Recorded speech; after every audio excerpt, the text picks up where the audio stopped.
Martín Vigiles, por favor. Es que no hay... Sí, sí, sí, sí. Sí, esa es la dinámica que hemos llevado a las condiciones teóricas y la vamos a seguir llevando también. Pues el tema corresponde a hablar hoy día sobre definición de vitaminas. Vamos a hablar de dos segmentos, vitaminas liposolubles, que se hace vitaminas liposolubles, dos segmentos sobre definición de vitaminas liposolubles. ¿De acuerdo? Bueno, entonces en la primera parte vamos a ver la anatomía, la clínica.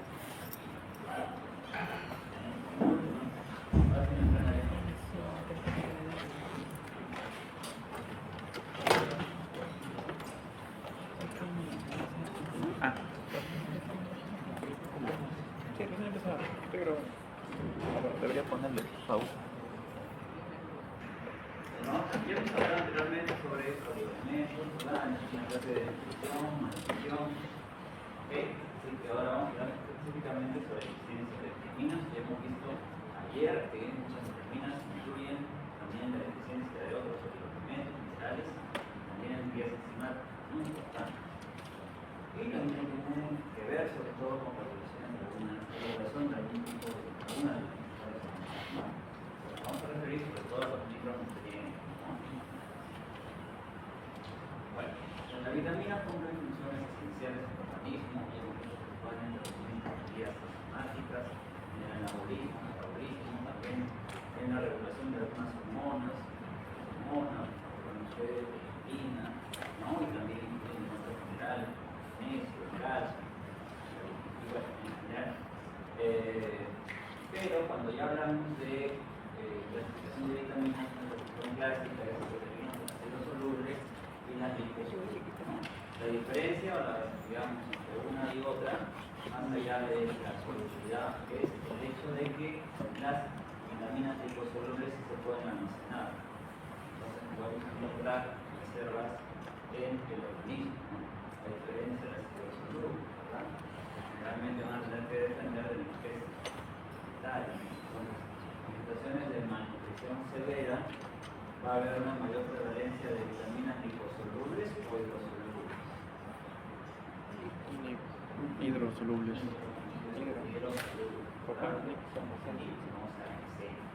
Es una diferencia que podemos establecer claramente. Ahora, cuando hablamos de vitaminas, bueno, hay mnemotecnia, ¿verdad? ¿Cierto? ALEC, ¿no? Hablar solamente de colegio.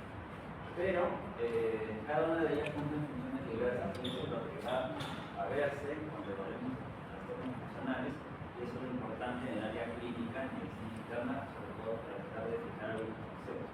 Ya en bioquímica han llevado redes enzimáticas, metabolismo, no vamos a profundizar tanto en eso, simplemente recordarlo, pero sobre todo la parte clínica es lo que nos va a ayudar en lo que vamos a tratar en este segmento y el manejo de esta deficiencia. Bueno, cuando hablamos de la vitamina A es una vitamina que también se va a acumular a nivel, sobre todo, porque tenemos una reserva a nivel hepático. ¿Okay? Esta vitamina es importante porque cumple una función. Bueno, ya acá lo adelanto, ¿no? Tiene que ver sobre todo con la visión. Pero ¿qué otra función más tiene la vitamina A? ¿Alguien ha leído? ¿Que recuerden? ¿Qué otra función más cumple la vitamina A? Además de la visión nocturna, sobre todo. Diferenciación. Bueno, puede ser una sociedad, ¿no es cierto? ¿Qué más?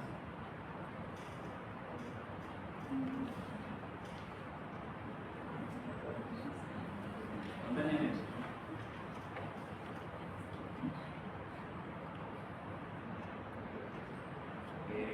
Eso es lo último. ¿Alguien más quiere ir al baño? Se van de corrido.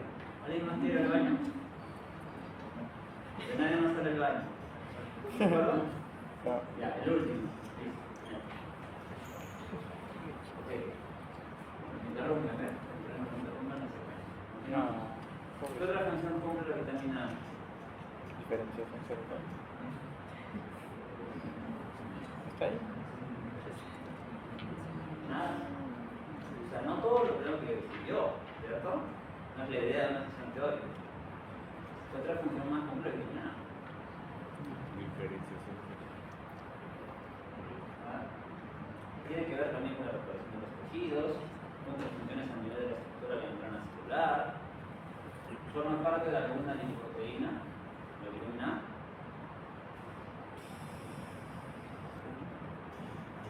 Lipoproteína. Estoy preguntando nada específico de especialidad, la ciencia básica. Los micrones, su contenido incluyen algún tipo de vitamina. Sí, las vitaminas liposolubles. Entre ellas también la vitamina A. ¿Ok? Están en forma más significativa que también. La vitamina A la podemos tener de fuente dietaria, ¿no? Consumo de vegetales como zanahorias, espinacas, papas. Pero sobre todo lo importante, como veíamos ayer, es la biodisponibilidad. O sea que estas pueden ser realmente absorbidas para que cumplan una función de lo que se especifica. Bueno, el mecanismo entonces que tiene que ver con la regulación de la vitamina A es su origen a nivel hepático, y vamos a ver aquí que van a haber vías metabólicas para que finalmente por acción de la renal reductasa, ¿no? Se va a activar la enzima a su forma más activa, ¿no? Y esta luego va a viajar por circulación plasmática, ¿no? Y va a cumplir una función biológica, ¿no? Recuerden que la forma, digamos, el transportador principal de la vitamina A es la proteína ligante de la retinol, ¿no? Pero su tiempo de vida media es prolongado, hablamos de 140 días en adultos, ¿no? Ahora, el retinol preformado lo podemos tener de la dieta, ¿no? Proteína animal, hígado, lácteos, huevos, ¿no? Vegetal, con la forma de carotenoides, ¿no? La provitamina. ¿Ok?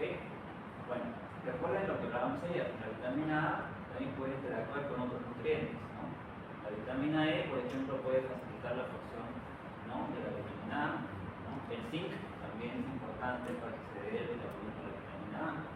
Ahora, en estados carenciales, con una deficiencia calórico-proteica severa, podemos encontrar niveles muy bajos de vitamina E.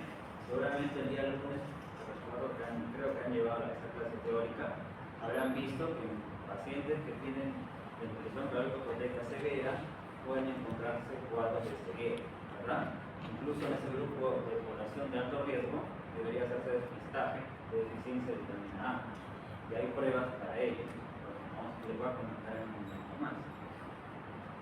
Bueno, recordemos la actividad fisiológica de la vitamina A. Como les mencionaba, además de la visión, tiene una función en relación a la formación o crecimiento del epitelio. No solamente el epitelio a nivel, digamos, de la retina, ¿no? Sino también en general a nivel de la piel, ¿no? En toda la barrera de funcionalidad, ¿no? Barrera mucosa, ¿no? Barrera del organismo.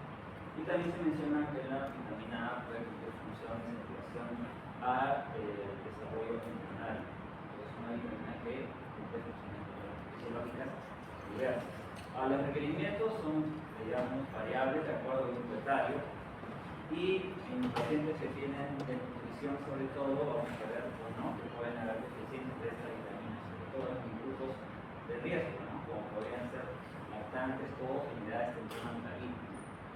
Pero la deficiencia debemos recordar que puede provocar ceguera. La ceguera inicialmente no va a aparecer, evidentemente. Hay cambios que van, digamos, en la evolución de la enfermedad apareciendo, como serostalgia, luego podría haber la aparición de una úlcera corneal, ¿no?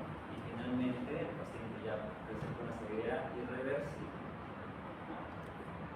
También la ceguera irreversible que puede ocurrir es un signo o puede ser un predictor de muerte y mortalidad. ¿Okay? Ahora, si nos quedamos solamente con la idea de que la deficiencia de vitamina A se asocia a ceguera, no vamos a ver en realidad que esta deficiencia puede ser mortal para la persona. ¿Por qué? Porque, como les mencionaba, tiene que ver con el crecimiento de las mucosas, ¿sí? Con el mantenimiento de las mucosas y también con el estado inmunológico. Entonces, una persona que tiene deficiencia de vitamina A puede presentar un estado o una alteración de la inmunidad. Entonces, va a estar predispuesto a infecciones. Si además tiene una desnutrición, esto puede ser fatal. ¿Okay? Entonces, aquí hay mayor susceptibilidad a infecciones respiratorias, infectivas de toda índole, ¿no? Sobre todo por la función de barrera que cumple la vitamina A. Entonces, la deficiencia puede ser leve, puede ser moderada o hasta ya cuadros graves, ¿no? casos leves se manifiesta por una ceguera nocturna, ¿no? Y potencialmente reversible. Al examen físico se podría evidenciar o evaluar las manchas de litosis, ¿no? Como lesiones o depósitos, vamos a encontrar. Ya cuando la deficiencia es moderada, la esclerosis a nivel de la córnea es mucho más severa, inclusive puede haber hiperkeratosis, y en casos ya graves empezamos a ver úlceras de la córnea, ¿no? Y ya una queratomalacia severa. Inclusive en el fondo de ojo también se puede manifestar eso a nivel de la retina. En la retina podemos encontrar también alteraciones o esclerosis, ¿no? Severa en la retina. Entonces, el signo más precoz, según alguien me preguntara, de la deficiencia de vitamina E, vitamina A es la ceguera. Es la manifestación más precoz de la deficiencia de vitamina A. Ahora, esto no siempre es fácil de evaluar.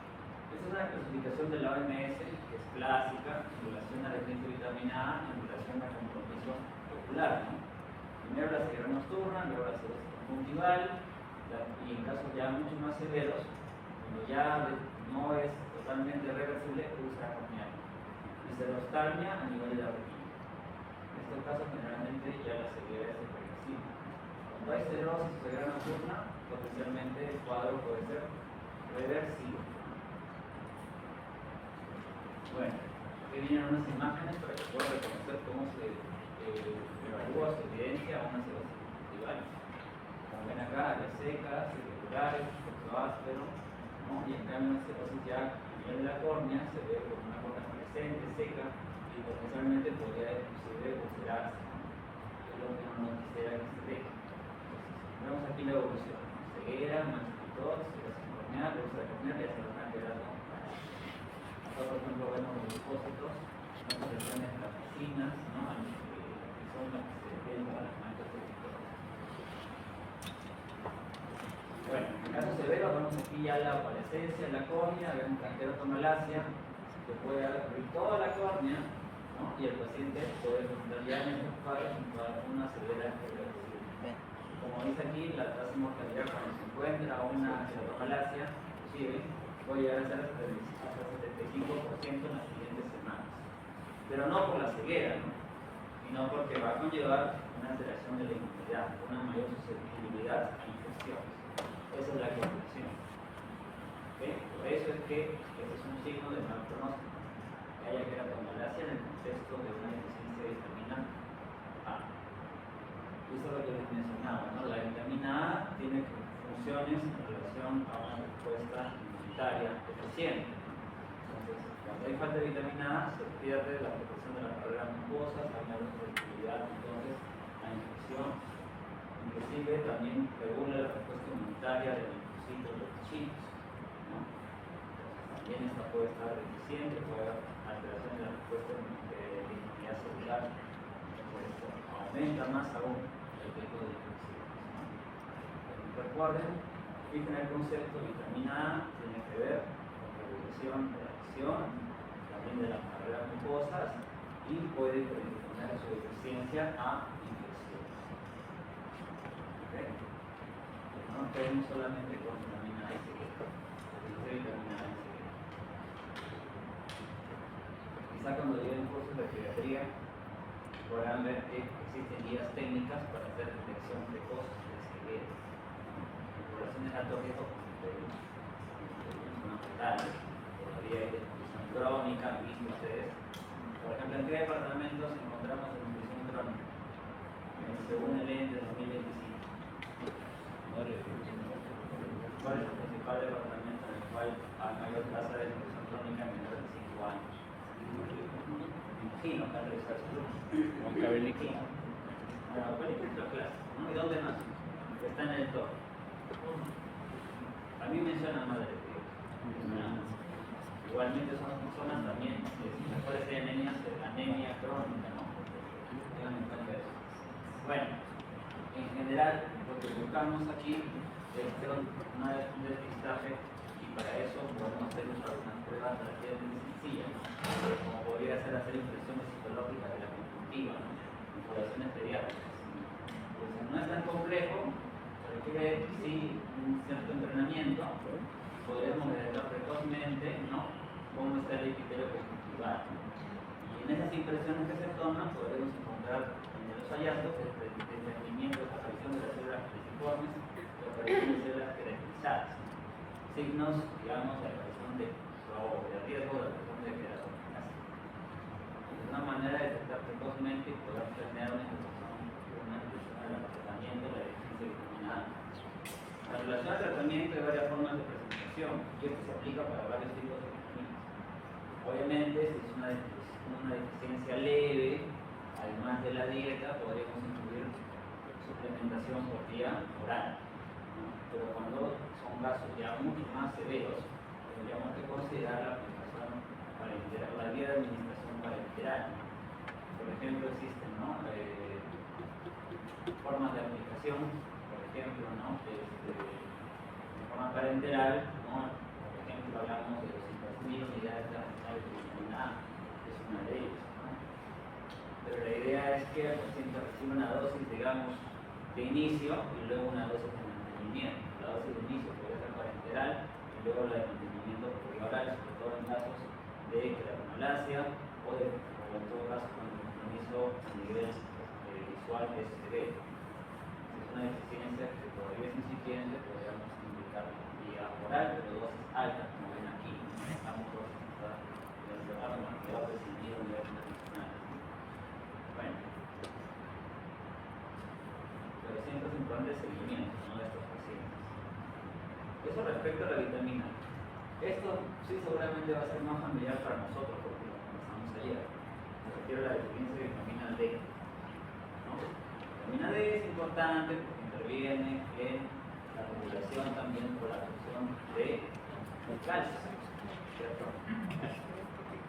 Y además, la vitamina D se ha visto que puede estar relacionada a su deficiencia a la aparición de compromiso esquelético y también hay estudios de prevención o en todo caso aparición de deficiencia de enfermedades extraesqueléticas. No sé si alguien ha leído. La deficiencia de vitamina D, además de que puede producir problemas óseos, que vamos a hablar ahora, ¿qué otras enfermedades podrían predisponer? Ustedes que son médicos, bueno, estudiantes de medicina, los médicos, leen la deficiencia de vitamina D, ¿con qué se asocia? ¿Con qué se ha asociado? No hablamos todavía de causalidad, sino de asociación. Sí. ¿Una enfermedad renal? Bueno, sí.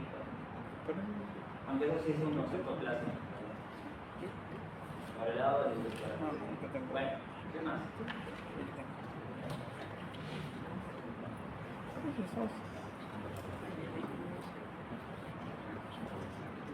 También se asocia a enfermedades metabólicas.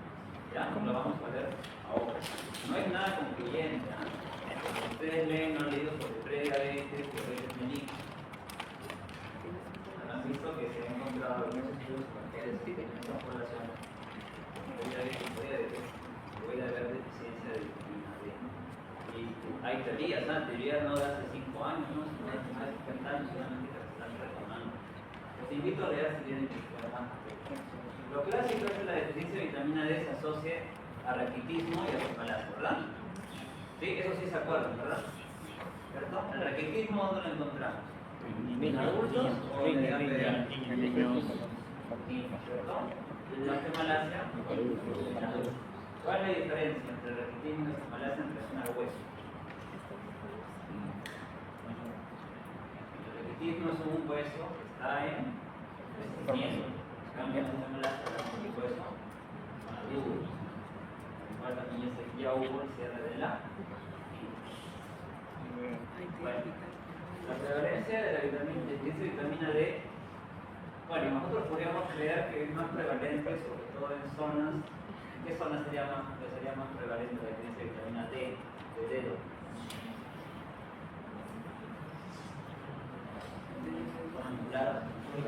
Sí.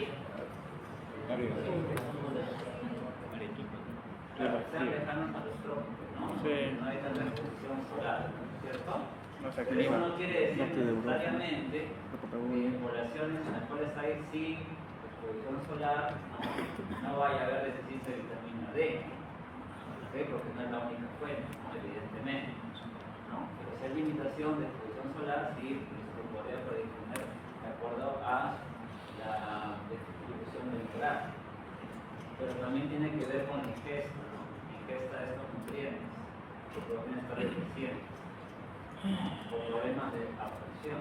Pero bueno, desde el punto de vista epidemiológico, el aspecto demográfico en la situación, digamos, situacional es importante considerar el aspecto geográfico. Pero es importante que también recordemos aquí un poco más respecto a las formas de vitamina D. O sea, la vitamina D la podemos obtener de la exposición solar, ¿verdad? ¿Y cómo se va a metabolizar inicialmente? ¿De qué depende para que se metabolice la vitamina D? ¿Qué sé? Es la radiación ultravioleta, ¿cierto? Luego de eso, ¿qué ocurre en la vía, digamos, del metabolismo de la vitamina D? Va a hidroxilar en el hígado, en el riñón. Se hidroxila, ¿cierto? Bueno, luego lo describiremos puntualmente, pero bueno, vamos al hígado. ¿Qué ocurre en el hígado? Ocurre la primera Hidroxilación. hidroxilación. ¿Por qué enzima? Hidroxilasa. 25 hidroxilasa. ¿Tiene el riñón? La segunda, Por la uno hidroxilasa. ¿Qué hormona estimula la 1-alfa hidroxilasa? La peteña. La ¿ya? Esos conceptos están ahí claros.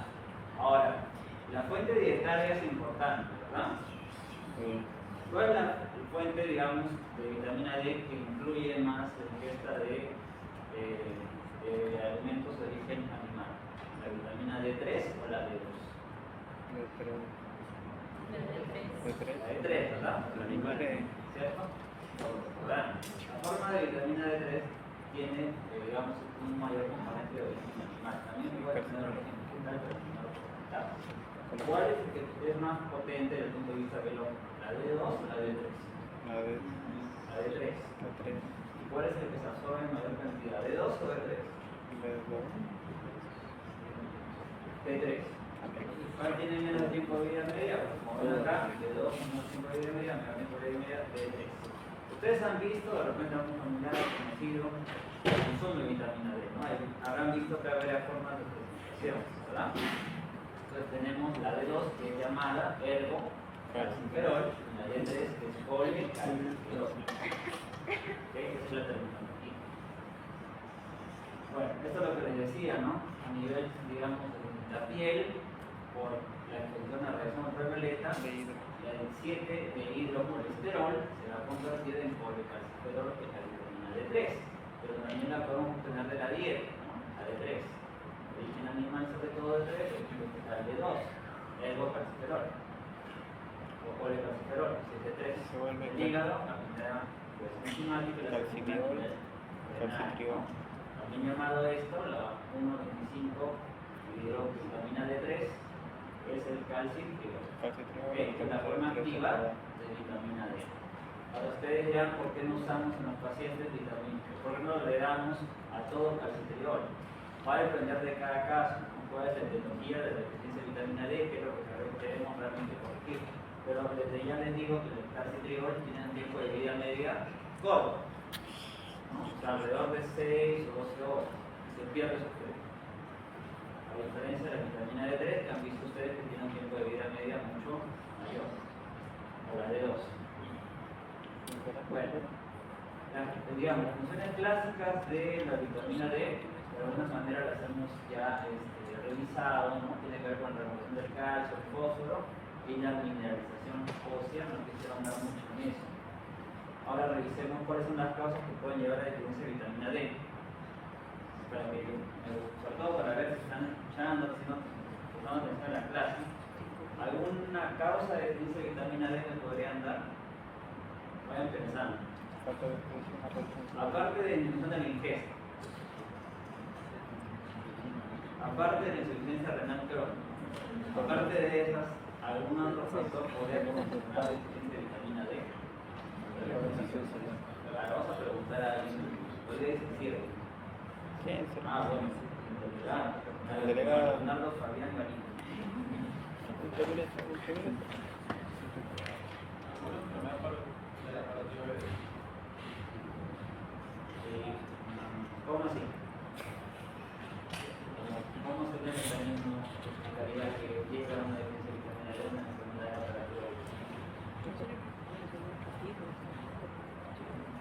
Pero a partir de eso, ¿cómo va la del plebe?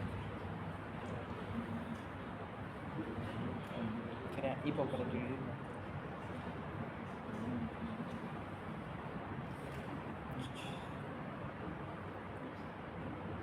¿Un hiper o un hipoparatiditismo? Hipo.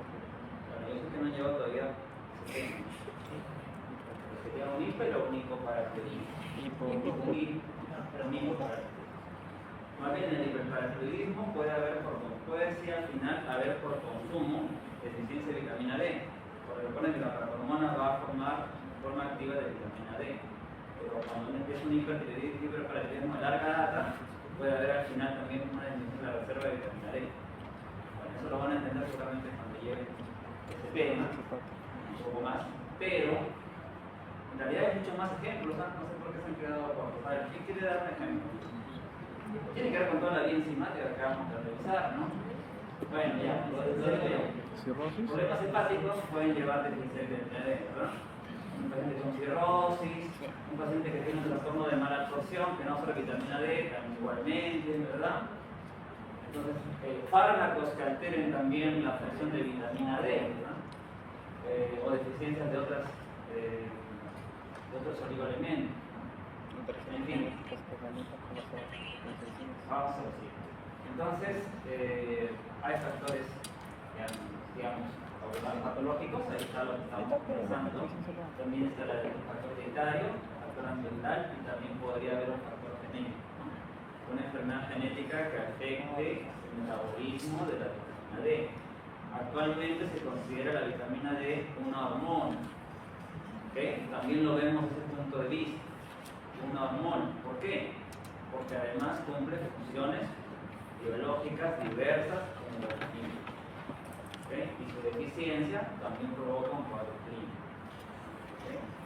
Hay mucho que se ha descrito, que siempre tomen con pinzas la información que leen, sobre todo si no son de fuentes confiables.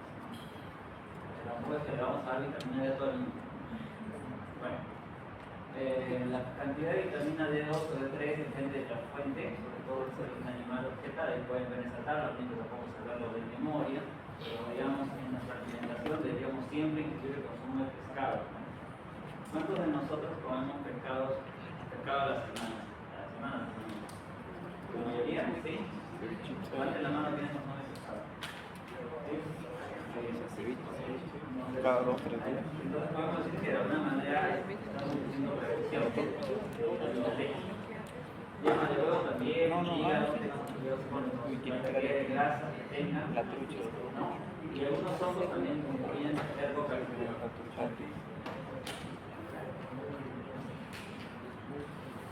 ¿Quiénes son personas que tienen mayor riesgo de tener deficiencia de vitamina D? Además de niños en crecimiento, o personas en crecimiento, o el desarrollo rural, también las lactantes y los adultos mayores. Porque los adultos mayores están más predispuestos, que tienen mayor riesgo de hacer osteoporosis, esta misma población que deberíamos cuidar en relación a evaluar si requiere algún tipo de suplementación. Bueno, en general depende, ¿no? Si son pacientes postrados, el tipo de nutrición que estén recibiendo, también puede causar grupo de riesgo. Pero hablando de población fuera extrahospitalaria, sobre todo embarazadas, adultos mayores, sobre todo si están institucionalizados, a eso a lo que me refiero es que estén, por ejemplo, en centros de asilos, ¿no? Asilos ancianos, o pacientes que ya tienen un diagnóstico previo de osteoporosis, también se puede considerar, ¿no? Bueno, la disminución de la exposición solar, ¿no? Vean un contexto, ¿no? Un paciente, por ejemplo, que tiene cáncer cutáneo, melanoma, un carcinoma vascular, pero como recomendación de tratamiento se sugiere que reduzca la exposición solar. Eso a su vez también podría predisponer a tener deficiencia de vitamina D.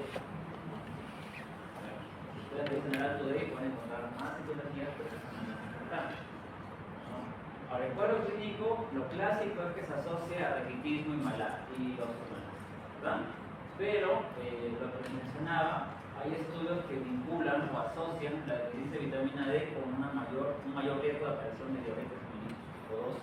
Y también hay cierta asociación, estudios retrospectivos, sobre todo lamentablemente, en el cual hay asociación con enfermedades autoinmunes, no solamente endocrinológicas como puede ser colitis Hashimoto, sino también con artritis reumatoidea o lupus, ¿no? Hay algunos estudios al respecto.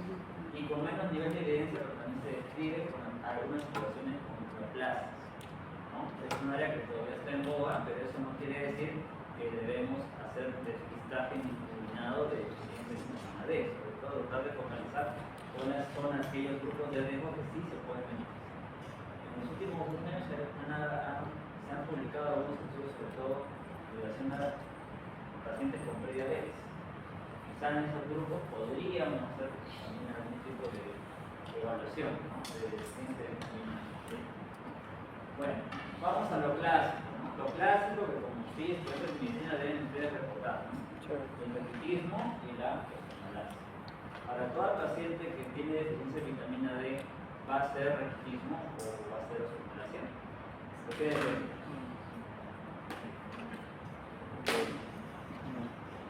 ¿Qué tan bajo está el nivel? O sea, para que se dé la mineralización ósea, ¿qué otros nutrientes son importantes? El calcio, ¿verdad? Calcio, además de la vitamina D. Entonces, si la ingesta de calcio es suficiente, el paciente puede compensar inicialmente la deficiencia de vitamina D para que no se afecte la nutrición ósea. Pero cuando ya hay una deficiencia de calcio y concomitantemente hay una deficiencia de vitamina D, ya vamos a tener un cuadro clínico característico, sea el autismo, sea la osteomalacia. Pero inicialmente hay cierta compensación si es que la ingesta de calcio se mantiene. O sea, por ejemplo, pacientes con nutrición cardiopática severa sí es muy probable que tengan autismo o osteomalacia, dependiendo del grupo etario. En relación al cuadro clínico, en el raquitismo es muy característico encontrar sobre todo el alineamiento de los huesos, ¿no? Podemos encontrar deformidades, pero además de eso, si depende de la edad del paciente, puede haber una fontanela que no se cierre, no se pique, como consecuencia de deficiencia de vitamina D, sobre todo si es un paciente de una temprana de la vida.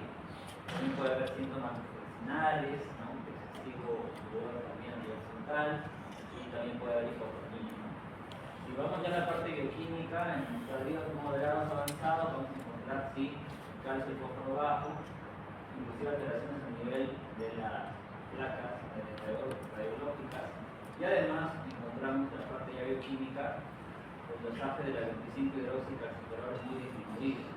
Este generalmente es el marcador que podemos usar, porque es el que dura más tiempo en sangre, el que tiene más estudios de consistencia, de validez, y generalmente se encuentra disminuido.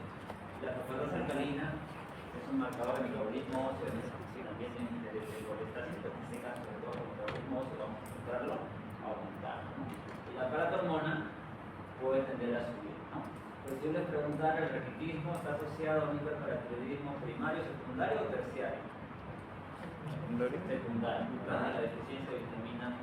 En la osteomalacia la diferencia es que aquí estamos hablando sobre un hueso maduro, pero un hueso maduro que va a tener poca resistencia ósea, ¿no? Porque no va a estar adecuadamente mineralizado, lo que predomina es la sustancia de la matriz osteoide, sobre todo, pero es un hueso muy frágil, ¿no? El paciente adulto va a presentar dolor sordo, no muy severo, que va a aumentar su propia actividad, puede tener dificultad para levantarse sin apoyo, a nivel histológico estos también pueden haber, pueden encontrarse, podemos encontrar además en la discapacidad ósea osteopenia, osteoporosis y formas comunitarias, ¿no?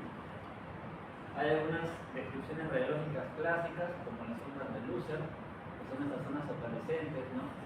Que pueden ver aquí, en esta placa radiológica en la mano, o fracturas de Milman, pueden estar localizadas en la escápula, en las costillas, ¿no? Y también pueden haber otras alteraciones, como menciono, como osteopenia, osteoporosis, incluso fracturas patológicas, ¿no? Una fractura que aparezca ante un esfuerzo que no lo justifique, un traumatismo leve, que no justifique que pueda derivar en una fractura. ¿Cuál es el tratamiento de la deficiencia de vitamina D? Hay algunas contingencias, pero si hablamos en población que no tienen comorbilidades significativas en forma general, las guías actuales recomiendan sobre todo el uso de la vitamina D3. por los beneficios que hemos visto que tiene, ¿no? Mayor potencia, mayor tiempo de vida media, mayor biodisponibilidad. Pero depende en realidad de cada escenario clínico en el cual estemos, ¿no? Porque también existen formas de administración semanal, con dosis más altas de 50.000 unidades internacionales, ¿no? Por ejemplo, lo clásico que usamos en suplementación de vitamina D3 es 2.000 o 4.000 unidades internacionales por día. Pero podríamos dar también dosis semanales por el caso, sobre todo de deficiencias mucho más severas, ¿no? En guías, bueno, esta es la última guía que se publicó en relación a la deficiencia de vitamina D. Se recomienda lo que les decía, la vitamina D3 como una opción ideal, pero también podríamos considerar, por ejemplo, el uso del calcitriol en ciertos escenarios. Por ejemplo, ¿en qué escenario seríamos el calcitriol?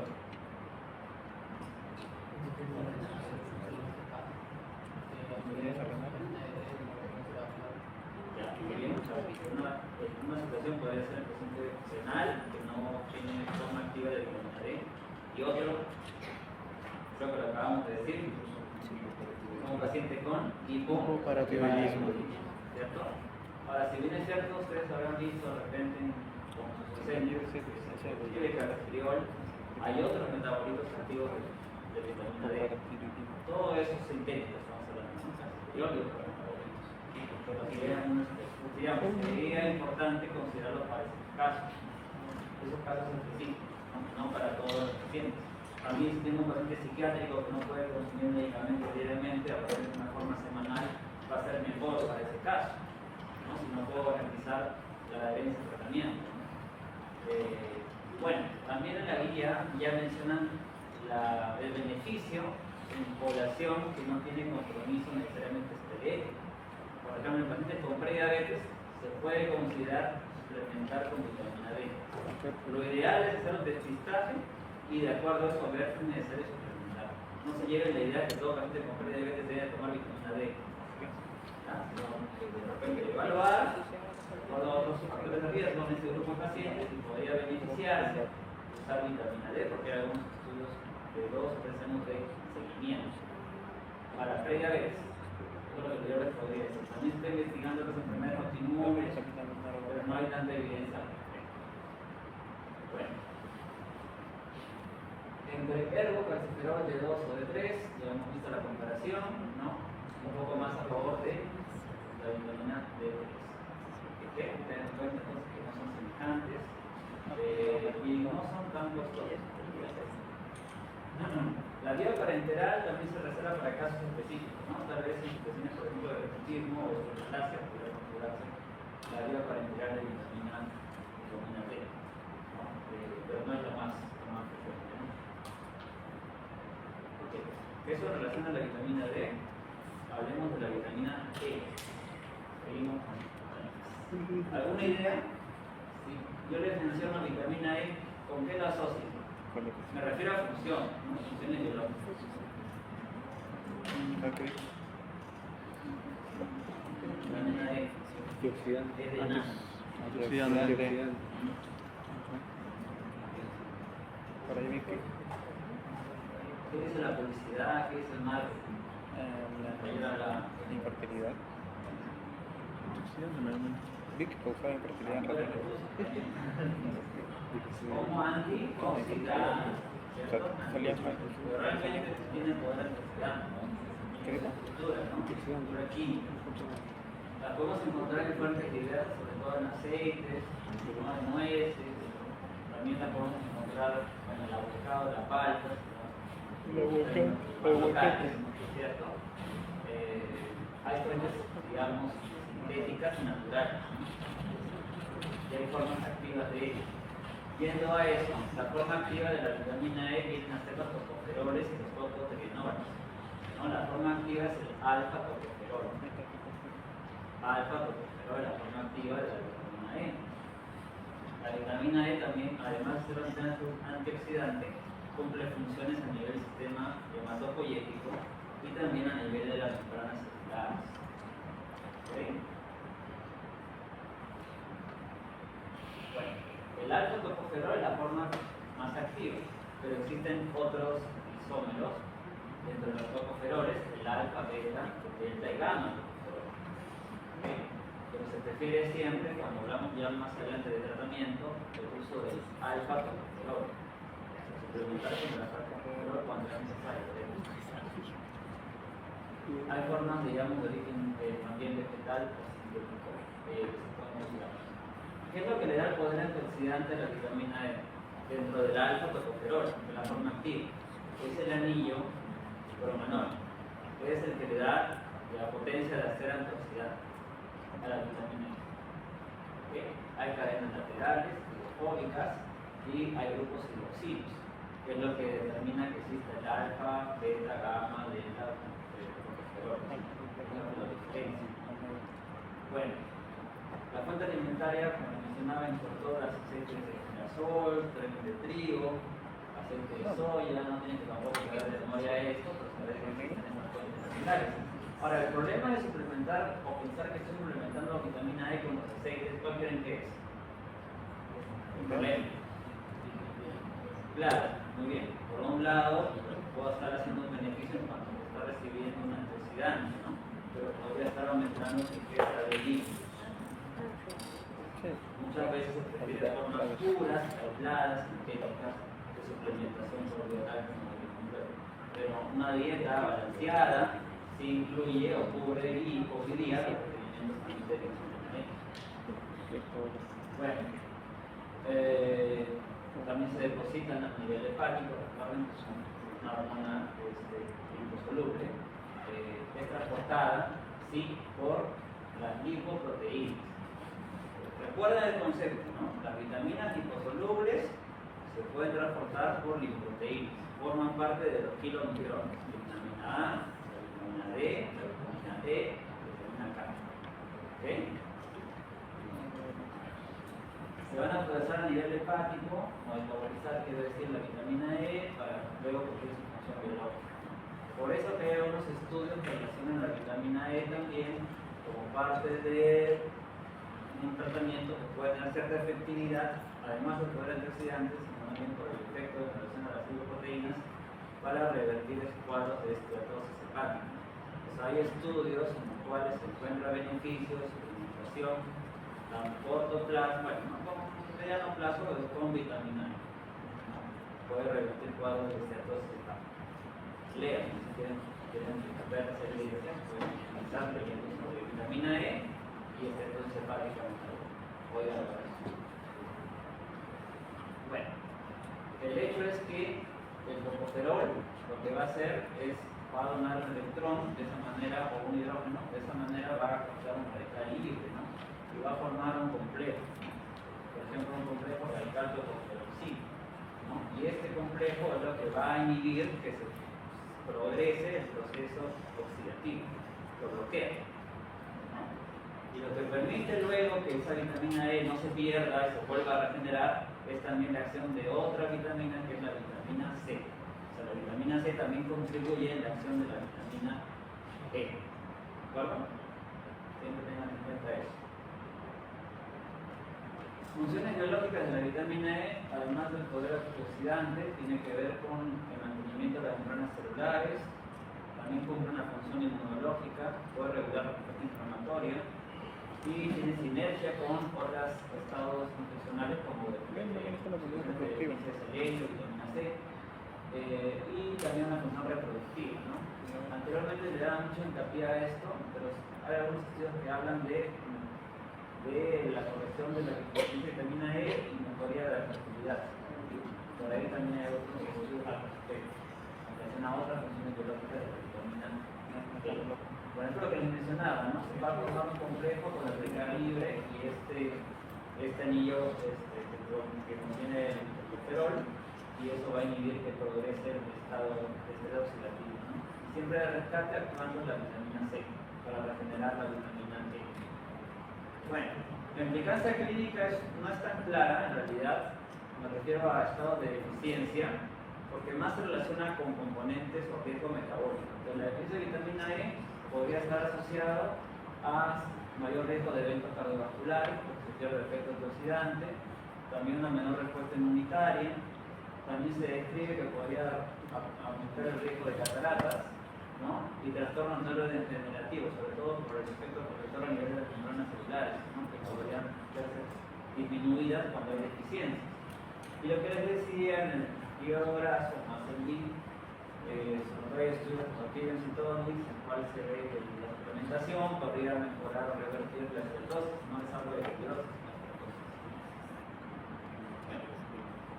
Y bueno, como les decía ayer, tampoco en vitaminas el exceso es bueno, porque un exceso de vitamina E se puede asociar a predisposición a hemorragias. Entonces también hay que tener cuidado con dosis muy excesivas o en todo caso un uso prolongado indiscriminado de vitamina E. Bueno, manifestaciones clínicas, ya que sabemos que también cumple un rol a nivel de las neuronas celulares, tiene que ver con síntomas neurológicos. Puede aparecer ataxia cerebelosa, neuropatía periférica, pierde de sentido vibratorio, también alteraciones musculares, ¿no? Por el daño por el estrés oxidativo que se genera. A nivel hematológico puede haber anemia hemolítica, sobre todo por la formación de radicales libres, la hemólisis que puede generarse como consecuencia de ello. Poblaciones de riesgo en realidad no son muchas. No es frecuente encontrar deficiencia de vitamina E, ¿no? Pero se describe que en prematuros podría haber cierta predisposición, sobre todo en aquellos que tienen, por ejemplo, un antecedente, ¿no? De anemia. También en casos de pacientes que tienen fibrosis quística, enfermedad celíaca, poliostasis hepática, sobre todo por la malabsorción de grasas, que podría llevarlo a una deficiencia de vitamina E, o un cuadro genético de dislipidemia, que es la A-beta-lipoproteinemia. Si no hay un adecuado transporte de las lipoproteínas, podría haber una deficiencia de vitamina E. Pero en estos casos muy específicos, no es lo que vemos frecuentemente. Entonces tampoco se recomienda una suplementación universal de vitamina E. Okay. Vamos a la última, vitamina K. Cuando piensan en vitamina K, ¿con qué lo relacionan? Factores de coagulación, ¿no? La K viene de coagulación, ¿no? En alemán. Muy bien, por un lado. Pero por otro lado, la vitamina K también tiene otras funciones, ¿no? Más allá de la coagulación, ¿no? También tiene que ver con la membrana celular. Porque ahora, la vitamina K es importante en la coagulación, sobre todo en ciertos factores, ¿no? ¿Qué va a hacer la vitamina K en relación a la coagulación? ¿Alguien me podría comentar? ¿Qué es lo que ha revisado? ¿Recuerda? 2, 7, 9, 10. Muy bien. ¿Cuál es el periodo? Claro. Entonces sí, pues, efectivamente, ¿no? No es que va a ser parte de la coagulación, sino que va a activar los factores de coagulación, sobre todo los que mencionan los compañeros. Bueno, en relación a esta parte, recuerden que hay varias formas fuentes de vitamina K, ¿no? Puede haber origen de del intestino, por bacterias intestinales, sobre todo las menanonas, y de origen vegetal y dietético, las fibroquinonas, que es la K1. Pero yo les preguntaría, ¿la vitamina K es necesaria que se consuma en forma generalizada? ¿Por qué sí o por qué no? La vitamina K. ¿Es 100% necesario el consumo por la dieta o no?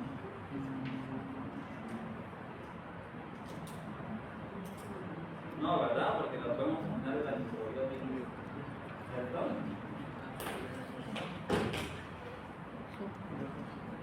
No siempre va a ser eso. Lamentablemente, ustedes ven publicidad, a veces mucho en la industria se habla, ¿no? Como quieren vender suplementos de vitamina K. ¿Realmente es necesario? No. Salvo que sea una condición muy específica que veremos ahora. Bueno, la vitamina K igualmente se va a almacenar a nivel hepático, se transporta a nivel linfático, incorpora inquilovitrones y se va a formar la forma activa de vitamina K, que es la vitamina K en la forma de hidroquinona. La hidroquinona es la forma activa de vitamina K, que es la que va a cumplir la función biológica. Una de ellas va a activar procesos de carboxilación a nivel de los factores de coagulación, las proteínas que dependen de la vitamina, que son las proteínas C y S. ¿Okay? Entonces, es importante que recordemos esta forma activa, ¿no? Y los procesos de carboxilación que van a inducirse, sobre todo en la vía de coagulación. ¿De acuerdo? Entonces, estamos hablando de 2, 7, 9, 10, proteína C y S. Bueno, la clínica, el cuadro clínico de deficiencia de vitamina K, en realidad está relacionado, sí, sobre todo con la presencia de alteraciones en la coagulación. Puede aparecer petequias, equimos, hemorragia intestinal, inclusive una hemorragia intracraneal que puede ser grave, en un grupo etario importante. Y esto es una política de salud pública. Todavía no llegó a pediatría, pero existe una enfermedad hemorrágica recién nacido que se debería evaluar a descartar. Por eso, parte del protocolo que digamos, en la atención de un recién nacido, se incluye una dosis profiláctica de vitamina K en un recién nacido. Eso está en las guías técnicas de neonatología, por ejemplo. Bueno, porque el beneficio es mucho mayor a no aplicar. Causas de deficiencia de vitamina K a nivel neonatal es un grupo de riesgo porque pueden tener ciertas reservas disminuidas y sobre todo si la herencia placentaria ha sido deficiente. Farmacológica, ¿qué fármaco puede alterar la vitamina K? Un ejemplo. Purpurina. La warfarina. Acá están todas las respuestas. La warfarina, ¿cierto? Una de ellas, ¿no? Los anticoagulantes cumarínicos como la warfarina. No solamente eso, sino también las colosturinas y algunos otros antibióticos de amplio espectro. Bueno, también en situaciones de malabsorción, enfermedades hepáticas, colestasis, fibrosis quística, enfermedad celíaca que afecte la absorción de la vitamina K de la dieta, por ejemplo, o que ocasione un daño a nivel intestinal. ¿No? Sobre todo eso, antibióticos. Ustedes saben que el uso indiscriminado de antibióticos también va a alterar la microbiota intestinal, va a hacer que predomine cierto tipo de bacterias respecto a otros, ¿no? Y eso también puede generar producción de la síntesis bacteriana de vitamina K. Que es una endógena K. Esto es lo que les decía, la prevención de la enfermedad hemorrágica recién nacido se hace con una profilaxis con la aplicación de la vitamina K, pero de forma intramuscular. Habitualmente 1 miligramo es lo que se le aplica a un recién nacido. Y está dentro de las guías técnicas. Ustedes rotan por pediatría, en neonatología, seguramente van a ver que es parte del protocolo de atención al recién nacido.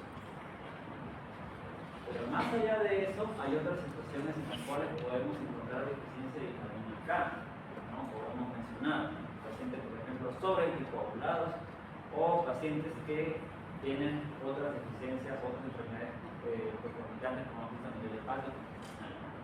En cuanto al diagnóstico, en realidad aquí lo más grave, lo más importante es evaluar si existe realmente un trastorno a nivel hemorrágico, ¿no? Entonces podemos encontrar el tiempo prolongado y el INR elevado en estos casos, ¿no? Sobre todo porque se van a afectar factores de coagulación que dependen de la vitamina K. Entonces, nosotros podemos emplear tratamiento, si es un cuadro grave urgente, 1 miligramo de fitadiona endovenoso por 2 a 6 horas. ¿No? Y yo podría luego monitorear en esos pacientes el tiempo prolongado. Sería una mejoría con la administración o con la incorporación de la vitamina K. Lamentablemente muchas veces esto no es suficiente para tratar un cuadro, por ejemplo, de un paciente que está usando anticoagulantes en dosis elevadas. Pero bueno, volviendo un poco más a lo que es la parte ya de prevención y de lo que les hablaba aquí de nuestros, en la guía técnica, ¿no? De prevención de enfermedad hemorrágica recién nacido con el uso de fitomenadiona, que es una forma de vitamina K de administración parenteral. En este caso, lo que se recomienda es una vía intramuscular. La suplementación, entonces, pueden darse en grupos de riesgo, no en toda la población, sino en grupos de riesgo.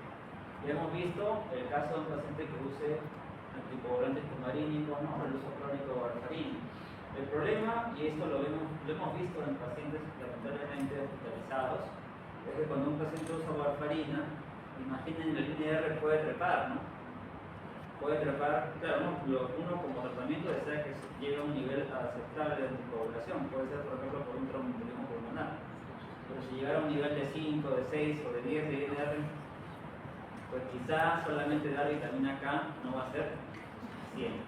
Pues tendríamos que emplear complejos que contengan, en este caso anticoagulantes, o el uso de plasma fresco congelado, que contenga la mayoría de los factores de corrección.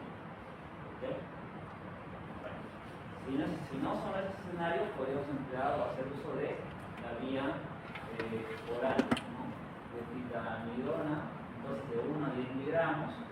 Yo voy a monitorear el INR, podría lograr incluso su normalización en 24 horas. En recién nacidos, 1 miligramo por día intramuscular les voy a recomendar. Pero este escenario les digo que puede pasarles y pasa, ¿no? Este complejo protrombínico no tenemos aquí, ¿vale? Porque habitualmente usamos el plasma precoagular. En casos graves, ¿no? Hemorragia grave, paciente anticoagulado, solo anticoagulado. Bueno, llegamos a la mitad. Entonces vamos a las preguntas. A ver, para ver si han captado, que es el objetivo en realidad de todo el centro de clase. Vamos a una pregunta, ¿ya? Me imagino que el caso clínico debería haber estado interesante y hablando más ahí. A ver, podría estar más 7, 2, 3, 4. Sara Quirós. Vamos a leer el primer caso. Un hombre de 72 años, residente de una silla, consulta por dolor óseo difuso, debilidad muscular proximal y dificultad para agarrarse una silla, requiere escasos polígonos solares hace varios años, el examen físico presenta mancha inestable, dolor de palpación posible supervis, examen axilar calcio 8.2, fósforo 2.3, corportasa alcalina 420, PTH 180, 25 hidroxi vitamina D en 8, está francamente bajo. ¿Cuál es el diagnóstico más probable de esta área? Hiperpara primario, corainoma paratiroideo, osteoporosis senil, osteomalacia circularia de vitamina D, osteomalacia de Fayet o hiperparatiroideo. Ahí es el segundo, porque también tienen algo más, igual no se dice. ¿Tienen la respuesta? ¿Por qué sería osteomalacia, según lo que tú consideras?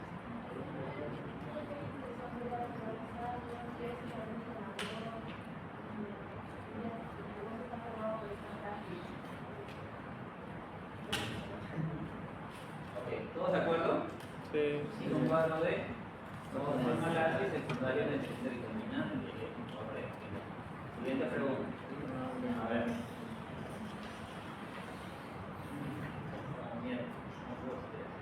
Irving Alvarado está. Irving Alvarado.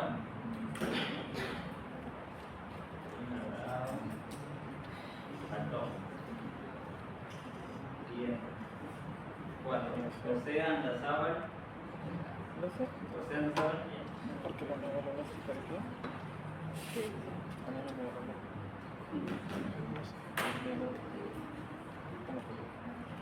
Yo la pregunto. Un hombre de 24 años con antecedente de abetalipoproteinemia presenta dificultad progresiva para caminar, pérdida de sensibilidad vibratoria, reflexo. Al examen de laboratorio se documenta deficiencia de vitamina E. ¿Cuál de las siguientes manifestaciones es la más característica de la deficiencia de vitamina E? A. Ceguera nocturna y manchas de bicosa. B. Osteomalacia fractura por facilidad. C. Neuropatía periférica progresiva táctica reflexa. D. Hemorragia hemorrágica hipertensión. Y E. Anemia galogástica con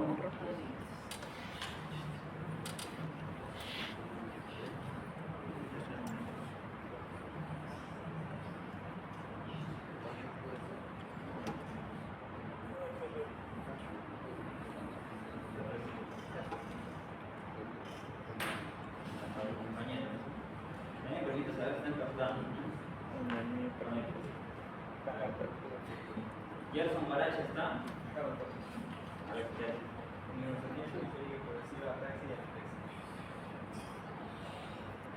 Ok, vamos a analizar el resto. De repente todos al unísono, ¿no? Ceguera nocturna de manchas de Vitos con qué deficiencia vitamina de malasia y D. Infiborragia hemorrágica. K. No necesariamente. Bueno. Mañana la violencia por los chicos. B12. Muy bien, siguiente. A ver. Ya Marcos Farfán. ¿No? Deficiencia severa. siguientes perfiles bioquímicos es más compatible con deficiencia severa de vitamina D? Elevación de calcio, de pH, de salina, B, calcio normal, pH elevada, vitamina elevada, vitamina D baja, C, calcio elevado, pH elevado, aumento de vitamina D, D, baja, pH bajo, calcio bajo, aumento de vitamina D, y E, aumento de fósforo, aumento de calcio y disminución de calcio. La B. ¿Por cuál te inclinas? Porque hay una reserva.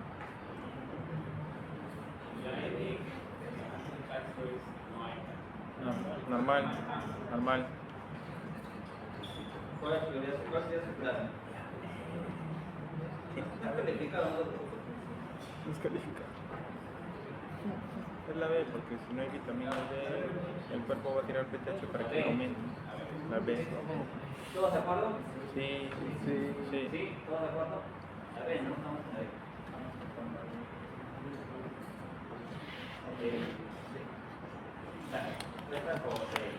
Encontramos esa vitamina D, aumento de leucotrienina, aumento de PTH, pero no parece que puede estar.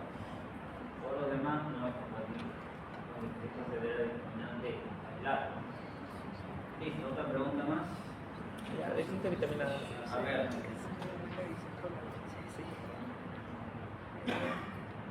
Juan Ramos, ¿está? Sí.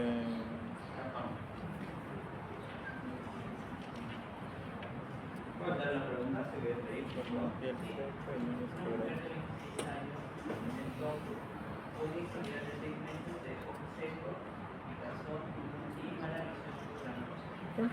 Pues bebo.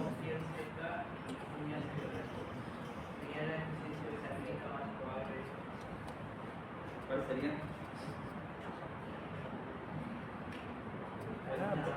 Ahí va. Vitamina A. Cierra la sencilla la pregunta. Ahora vamos a otra pregunta. Vitamina K. Alonso Solano, ¿está? Alonso Solano. Emergencias. Alonso. No está. ¿No está? Alonso Solano.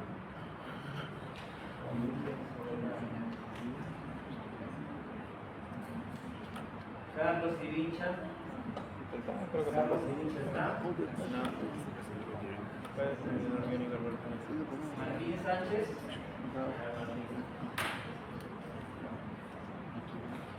La primera pregunta ¿Qué sientes la fe?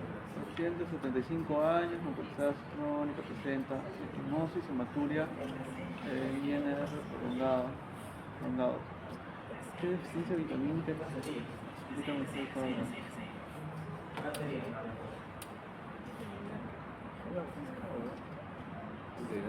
La D, déficit de vitamina K. Ahora vamos a la segunda pregunta. ¿Cuál de las siguientes vitaminas no requieren incorporarse kilometrones para el transporte inicial de la función? Porque es la única que no es división. A, D, E, K, C. Esta es la B, la vitamina B. ¿Qué? ¿Cuál? Ah, no, ¿Sí? la E. La Allá. E. Sí, la E. ¿Todos de acuerdo con la respuesta de su compañero? Sí. Esa sí. Huevón, esa es la única que no es lipo. Sí. La última.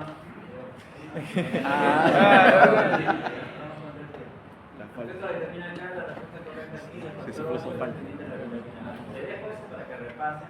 No quiere decir que esas preguntas van a ser del examen. Los que son dependientes de uno, Así que vamos a hacer una pausa de unos 4 minutos para poder continuar con la siguiente parte. ¿Ya? Ah, sí. aprovecho el baño ahí.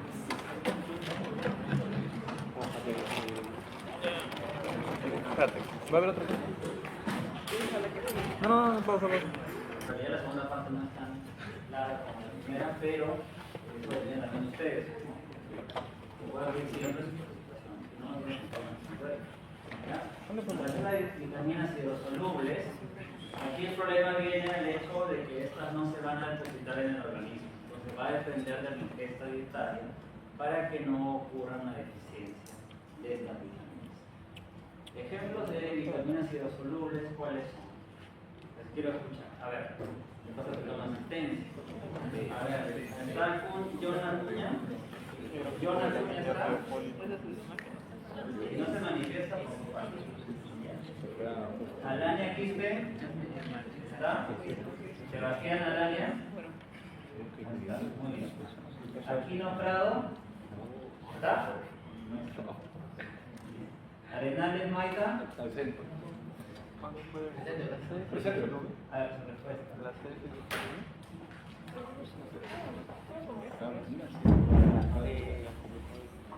Vitamina C. ¿Así? ¿Así? Estamos hablando ya de la segunda parte, no sabemos que sea producción. Estamos hablando de ejemplos de vitaminas hidrosolubles. Sí, la C, dijo. Ah, le escuché la D. No, la C, dijo. C de casita. Otra más. Todo el complejo B. Todo el complejo B. Complejo B, muy bien.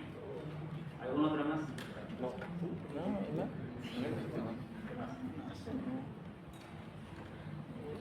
¿Qué incluye el complejo B?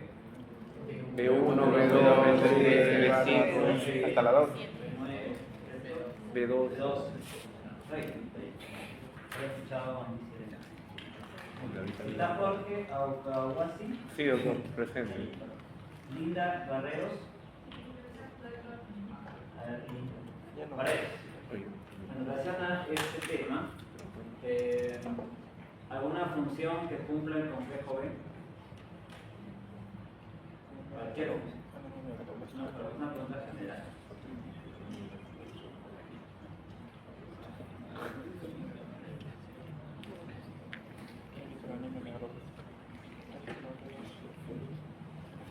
Bien, están sus compañeros de escrito algunos, ¿no? B1, B2, B3, B5, B6, B7, B9, B2.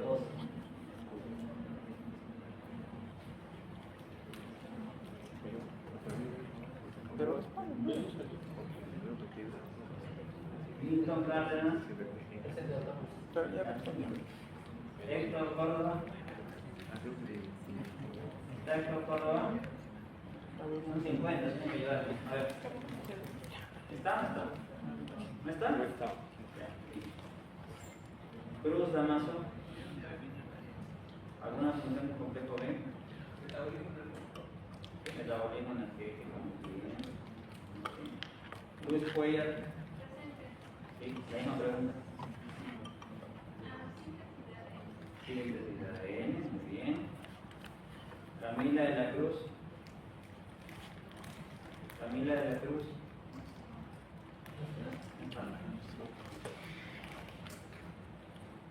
De la Cruz Mamani.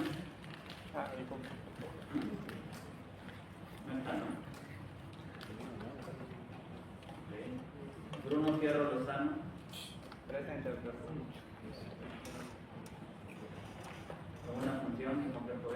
En el ciclo de Krebs. Función de la activación de... No sé qué va a hacer. Leonardo Galindo. Fernando Feldres. José González. Ni Feldres ni González. Tamara Jiménez. ¿Alguna función del complejo B?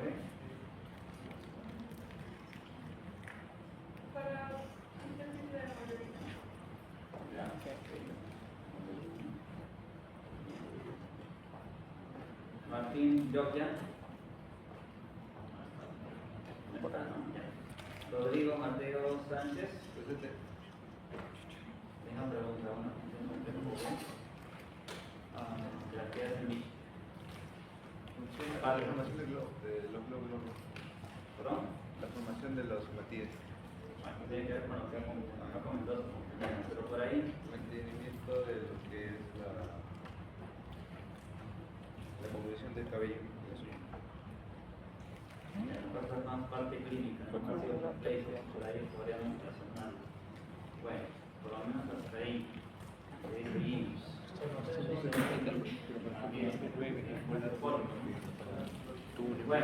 entonces es importante tener en cuenta porque estas vitaminas no se pueden almacenar, ¿cierto? Eso es muy importante tener en cuenta, porque es importante revisar la clínica para hacer un diagnóstico oportuno y tratado, ¿no? Pero hay grupos de riesgo siempre, ¿no? Pacientes alcohólicos, con problemas de la absorción, el uso de fármacos y estado sobre todo de restricción calórica, proteica, ¿no? Mala nutrición. Por eso dietas muy restrictivas. que pueden llevar a ello, ¿no? Hay mnemotecnias, pero más allá de las mnemotecnias, creo que lo más importante es recordar la función del complejo B, si hablamos específicamente del complejo B, para tratar de recordar la terminología, la nomenclatura. ¿De acuerdo? Bueno, si bien ya han comentado ustedes, no mucho, la función del complejo B tiene que ver con la generación de ATP, de energía, la activación del ciclo de Krebs, ¿no? Inclusive, podrían haber mencionado procesos de procesamiento de proteínas, de aminoácidos, ¿no? De translocación, por ejemplo, ¿no? Donde también intervienen parte de la vitamina del complejo B. También es importante tener en cuenta ello porque su deficiencia puede ser grave, sobre todo a nivel del sistema nervioso central, además de las implicaciones hematológicas que pueden ocurrir. Una manera de recordar, yo creo, sería B1, B2 o B3 están relacionadas sobre todo con procesos de generación de energía, ¿no? La mayoría de estos. Tiamina, bioflavina, aminoácidos. ¿No? Con el metabolismo, el pantotenato, o azotonico, la piridoxina y la iotina, que viene a ser vitamina B5, B6 y B7, ¿no? Metabolismo. Y generación de ADN y la hematopoiesis, B9 y B12. Y ahí hablamos del folato y la cobalamina. De esa manera ustedes podrían recordar la nomenclatura y sobre todo asociarlo con las principales funciones de estas vitaminas que forman parte del complejo. Podemos tenerlos en fuentes dietarias, ¿no? Las carnes, cárnicos, los cereales, las legumbres, ¿no? Pero sobre todo, las personas que están predispuestas a tener esa deficiencia suelen ser pacientes que tienen sobre todo hábitos nocivos o problemas de la absorción, que es donde, por ejemplo, hay un síndrome o un trastorno neurológico clásico, ¿no? Que puede aparecer. ¿Recuerdan alguno? Sí. Por ejemplo, cuando hay deficiencia de vitamina B1. Beriberi. El beriberi, ¿no? Por el síndrome de Benigno de las cosas. Bueno, hablaremos un poquito respecto a eso un poquito más. La tiamina tiene una forma activa que es la forma de pirifosfato. Pirifosfato de tiamina, porque esta es la que cumple funciones de decarboxilación oxidativa. Y estas son importantes porque esto lo que va a permitir es que se forme la acetilcolina, que es importante para que se pueda dar la transmisión nerviosa. Y eso explica luego la parte del clínica, ¿no? Las fuentes de la vitamina B1 son cereales, legumbres y cárnicos, ¿no? Pero sobre todo esta forma de pirifosfato es la que facilita que se forme la acetilcolina, por eso es tan importante en el sistema nervioso, ¿no? Que exista la acción de esta forma de vitamina B1. Ahora, en la parte clínica lo que ustedes me mencionaban, ¿no? Tenemos un cuadro clínico que inicialmente puede aparecer una neuropatía crónica periférica. Si la deficiencia de vitamina B1 se prolonga, es continua, puede aparecer un beriberi que se puede dividir en dos tipos, ¿se acuerdan? ¿Qué tipos hay? Clásicamente, siempre los libros de texto lo mencionan. El beriberi puede ser seco o puede ser húmedo, ¿cierto? Entonces, ¿eso qué cosa quiere decir? Que puede haber compromiso sobre todo a nivel neurológico y a nivel cardiovascular. A nivel cardiovascular, ¿qué se puede generar en el paciente?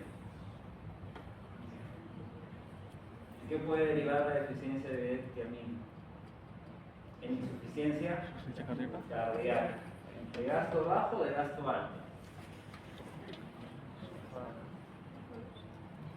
¿Alto gasto? De alto gasto. De alto para... Que me digan por qué le pongo 2 puntos en su cursillo, el que esté más bajo en nota. En el examen. El examen no sería así, no, pero me estaba contando de residencia. De alto gasto, por ejemplo, en hipertiroidea. Bueno, el gasto alto. La deficiencia de tiamina lo que va a provocar es una disminución de la resistencia vascular periférica, se va a formar más lactato, y eso a su vez lo que genera es una activación a nivel simpático, y entonces como consecuencia de eso va a haber un aumento del gasto. Va a haber una insuficiencia cardíaca gasto alto, ¿no? Pero ya el cuadro es mucho más severo, las manifestaciones clínicas pueden incluir trastorno del sistema nervioso central, hasta inclusive sus conclusiones un cuadro comatoso, ¿no? Puede aparecer una cefalopatía de aquí. Bueno, esto es lo que les estaba mencionando, ¿no? Beriberi húmedo, lisomaniaca, clásico, lesión de nervio periférico, beriberi seco, ¿no? El tratamiento puede ser por vía oral dependiendo de la severidad del cuadro o por vía parenteral, ¿no?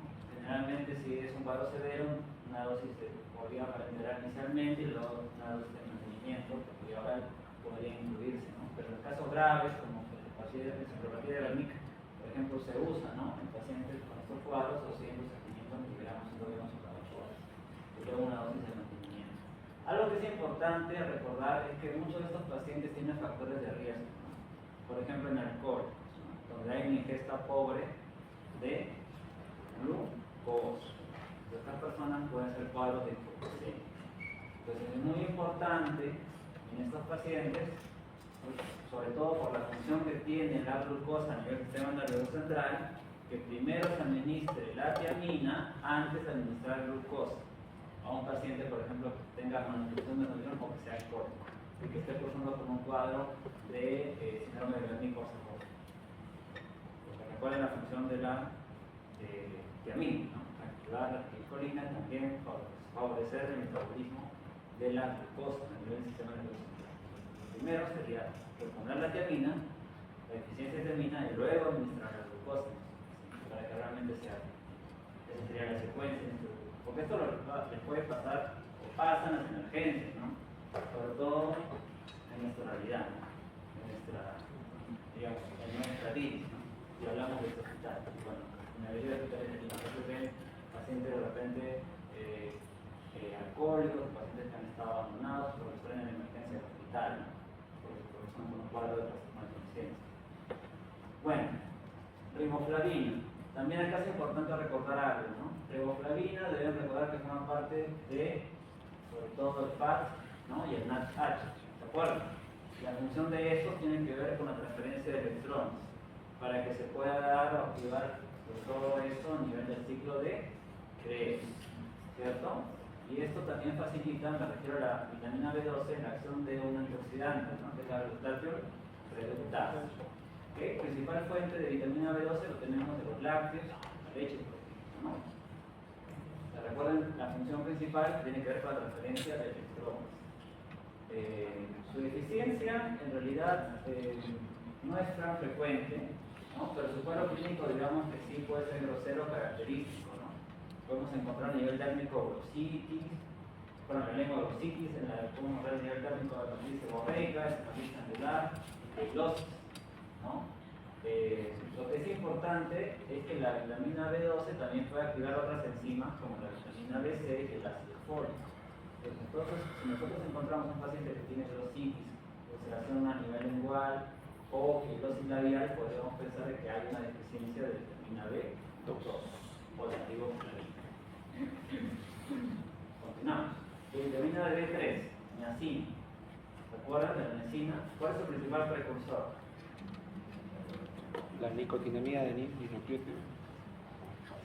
Sí, ¿qué aminoácido es precursor de la niacina?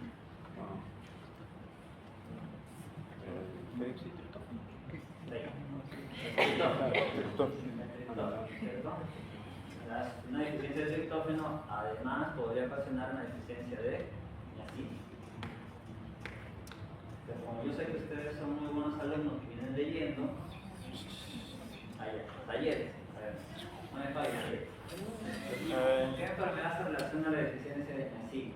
Ah, la pelagra. La pelagra.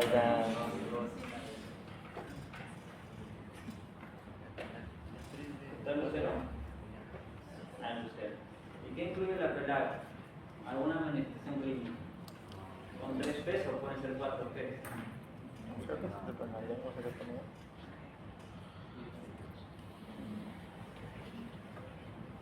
¿Alguna manifestación clínica? ¿Alguna? Ya, tú mismo ayer. ¿Alguna manifestación clínica de la pelagra? Diarrea. Diarrea, ¿cierto? Diarrea, hepatitis, demencia y muerte. Bueno, ahora la niacina también influye en relación al metabolismo de líquidos, ¿no? Pueden elevar los niveles de HDL. Si ustedes, como buenos alumnos, seguramente en bioquímica han revisado, leído farmacología de lipidemias. En la práctica clínica actual ya no usamos niacina, pero existe un fármaco, el ácido nucleotínico. ¿Han revisado, han leído? O la niacina, como aplicación terapéutica en lipidemias. Era algo clásico, antes se usaba ese fármaco, pero se ha visto que tenía muchos efectos secundarios, sobre todo rash cutáneo, entonces ya no se usa. Y además que no tiene evidencia para poder reducir eventos cardiovasculares. Pero digamos, la niacina tiene un nivel de evidencia, sobre todo a niveles básicas, que puede elevar los niveles de HD y de como conocimiento. Igual, todo lo que hemos visto hasta aquí tiene que ver con generación de energía, ¿no? B1, tiamina, tiosalina y niacina. De esa manera creo que ustedes lo pueden recordar. Ahora, la deficiencia de niacina ya hemos hablado. Ahora, antes de esto, recordar un poco digamos, las vías de acción, ¿no? Las vías de acción de la niacina, ¿no? La relación de la activación del NADH y NADPH, que tiene que ver con la producción de energía, pero además con la síntesis de lípidos y tiene un efecto antioxidante. Estas tres funciones principales tiene la niacina. 3D, formación de dermatitis, diarrea, demencia y muerte, ¿cierto? El cuadro clínico clásico que podemos encontrar en los pacientes que tienen la pelagra, ¿no? Entonces puede haber afectación del sistema dérmico, gastrointestinal y sistema nervioso central. Ahora, algo muy característico, lo suelen decir como signo patognomónico, todavía seguimos remontándonos a estos términos, es el collar de Casal. ¿Han escuchado? En realidad los exámenes no deberían ser tan teóricos o de memoria, ¿no? Me refiero a que deban recordar el epónimo, ¿no? Collar de Casal. ¿Pero a qué alude el collar de Casal? El paciente que tiene deficiencia de niacina va a tener dificultad para que se pueda epitilizar adecuadamente, ¿no? Sobre todo la dermis. ¿Y esto qué cosa va a generar? Va a generar que haya lesiones, ¿no? En el nivel de la piel, y sobre todo esto se da en zonas fotoexpuestas, por eso que se ve así, ¿no? A nivel del hombro, por ejemplo, ¿no? En zonas fotoexpuestas se ve ese signo de collar, ¿okay? Que alude a la presencia de dermatitis. Se inflama, como ya no tienen esta barrera, ya no te cuentan con esta barrera por la deficiencia de niacina a nivel de la piel, entonces el paciente tiene una dermatitis de color crónica. Y esto se llama collar de Casal. También puede causar con demencia al paciente, sobre todo por la deficiencia de estos antioxidantes a nivel de las cadenas de electrones, y además puede causar al paciente con diarrea. Tratamiento depende del estado del paciente, de la severidad, si es por vía oral, nicotinamida, vía P3, 300 miligramos por día, se puede dar por 3 semanas, y luego lo más importante en realidad es corregir cuál fue el factor, ¿no? Por ejemplo, ¿no? Puede darse el caso en el cual hay un consumo alto de triptófano. Bueno, vamos a relacionarlo con el endocrino. Síndrome carcinoide, ¿no? En el síndrome carcinoide lo que vamos a encontrar es que va a haber una activación o una mayor formación de secreción del acero, se deberá consumir triptófano. El paciente puede desarrollar una deficiencia severa de enzima en el síndrome carcinoide. La clínica del síndrome carcinoide, ¿se acuerdan? Pacientes con flash, ¿no? De facial, puede ser con diarrea, puede deberse a una tumoración o a un tumor neuroendocrino, ¿no? Que puede ser gastrointestinal o puede ser fuera del caso vaginal. Bueno, y fármacos, ¿no? Se han llevado ustedes seguramente en marzo cursos de infectología, ¿verdad? ¿Recuerdan los efectos secundarios de lesoniacida? Uno de ellos tiene que ver con la deficiencia de la vitamina B3, ¿no? Deficiencia de niacina. Ahora, si tenemos un cuadro de nutrición calórico-proteica severa, en realidad también se puede complementar otras vitaminas que son parte del complejo B. Como les decía ayer, para el caso de oligoelementos, las deficiencias no suelen ser aisladas generalmente. Ahora vamos al otro grupo, no al medio, vitamina B5, B6, B7. Entonces, habíamos hablado que estas vitaminas tienen que ver con acciones a nivel del metabolismo en general, ¿cierto? La vitamina B5 participa comúnmente en la síntesis de diversas hormonas esteroideas. Por ejemplo, ¿cuál? Vamos a recordar un poco de ciencia básica.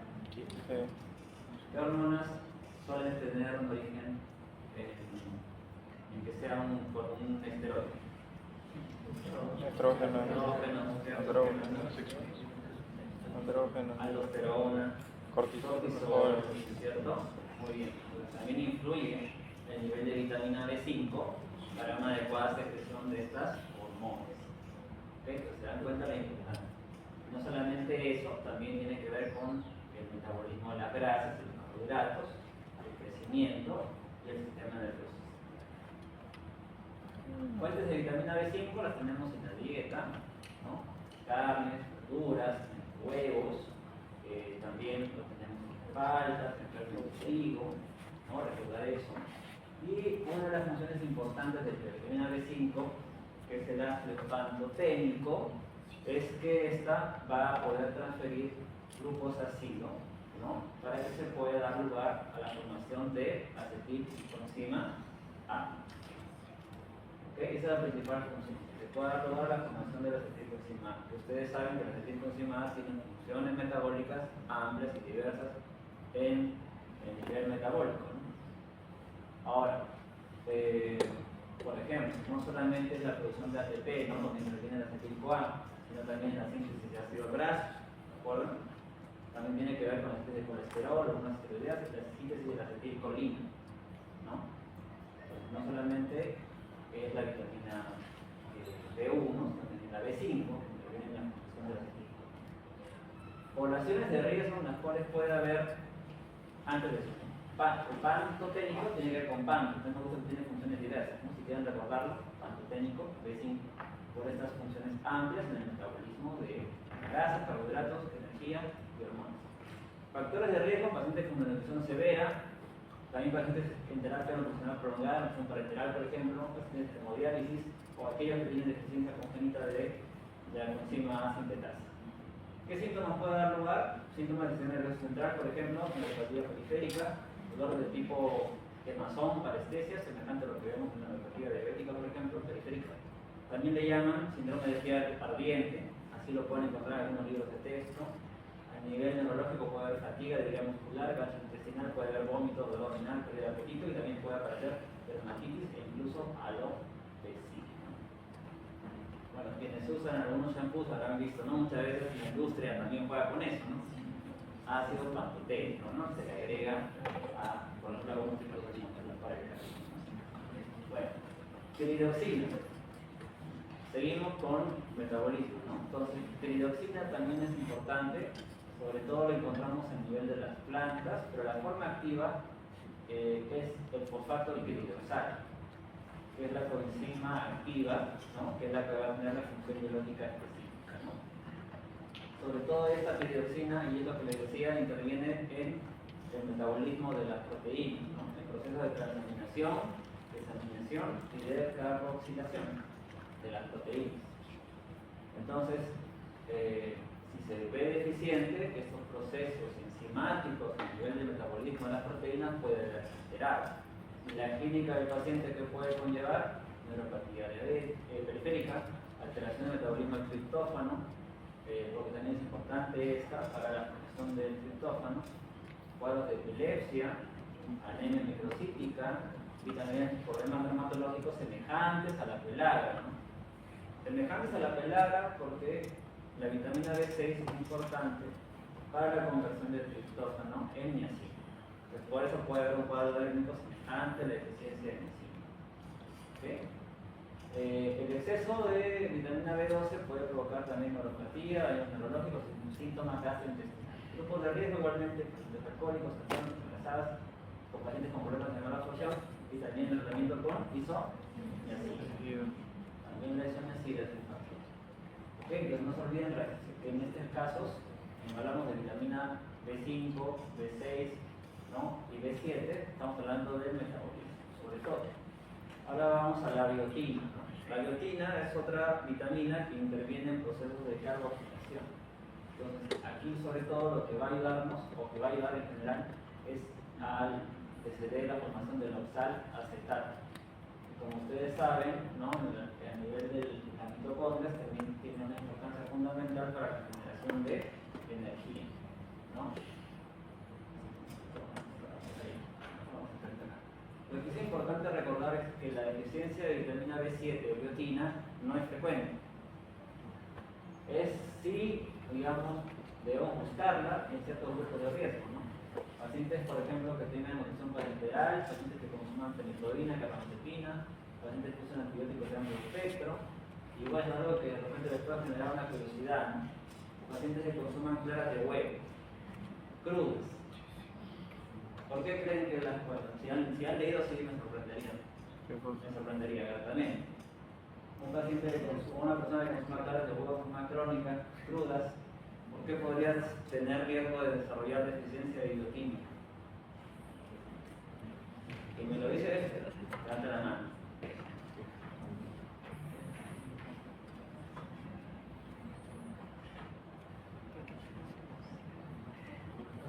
Lo dejamos para el examen.